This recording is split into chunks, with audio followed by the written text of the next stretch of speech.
మేము యూఎస్లో చాలా పెద్ద కమ్యూనిటీలో ఉంటాం. మా అందరికి ఒక వాట్సాప్ గ్రూప్ కూడా ఉంది. కానీ ఒకరికొకరం అస్సలు మాట్లాడుకోం. ఎందుకంటే మాకు ఇగో ఎక్కువ. మాకు పెద్ద బాల్కనీ కూడా ఇస్తారు. కానీ అందులో ఏమీ పెట్టకూడదు. పెడితే ఫైన్ వేస్తారు.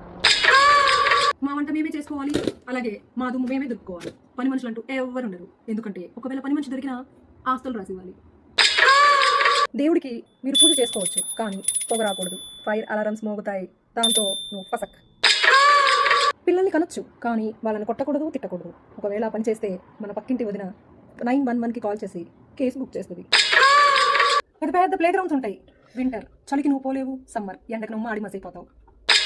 స్విమ్మింగ్ పూల్స్ కూడా ఉంటాయి. కానీ అందులో స్నేక్స్ కూడా స్విమ్ చేస్తాయి.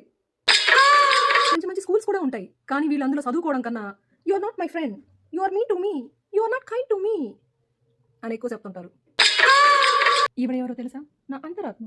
మేము అమెరికాలో మనుషులతో మాట్లాడడం కన్నా ఇలా అంతరాత్మతో ఎక్కువ మాట్లాడుకుంటూ ఉంటాం.